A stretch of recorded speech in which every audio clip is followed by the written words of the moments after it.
What is the direction of the magnetic force on the current carrying wire green and the magnetic field red? We're actually going to do this two ways. One, we're going to use the right hand rule, and you can see the current is going down this way. The magnetic field is off in this direction.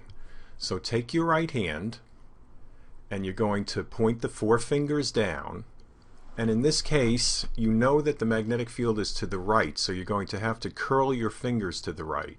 So the most comfortable way of doing that is put your right hand in front of you with your palm facing towards the right and the fingers facing down. You curl your fingers to touch your palm, and you'll notice that your thumb is pointing directly to you or out of the page, so that's going to be C right here. Another way to do this is to use the screwdriver rule. Okay, so what we're going to do here, you see these red magnetic field lines? Well, let's get a red.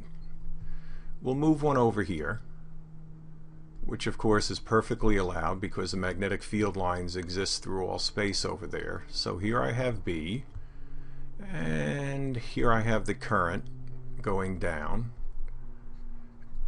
And I'm going to pretend I have a screwdriver and I have a screw here right at the point. And I'm going to rotate I. Again, that's the same thing we've been doing where you curl your fingers. In this case, I'm going to rotate I into B with my screwdriver. Okay, pretend this is a screw here and it has these two long metal sticks on it. So by rotating I into B, that's a counterclockwise motion, and if you're using a screwdriver, the screw is going to come out of the page, which again gives us the same answer there, which is C.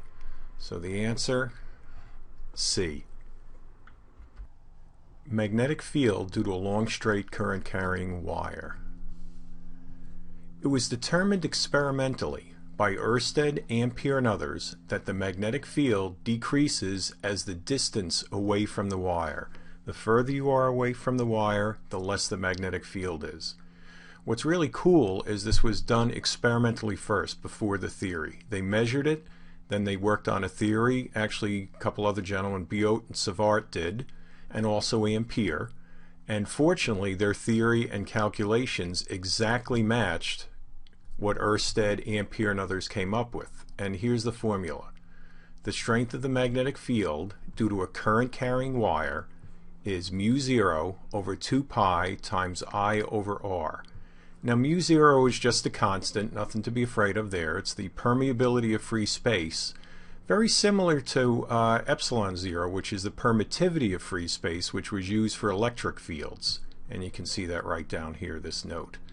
Mu0 has a very convenient number, 4 pi times 10 to the minus 7 Tesla meters per amp. And you can see over here the magnetic field again. Current's going in the up direction. You put your thumb in the direction of the current, the conventional current. You curl your fingers around the wire and you get this nice counterclockwise loop. The further away you are from the wire, the smaller the magnetic field is. And you can see in the equation right here, the greater R is your distance away from the wire, the greater R is, the smaller the magnetic field.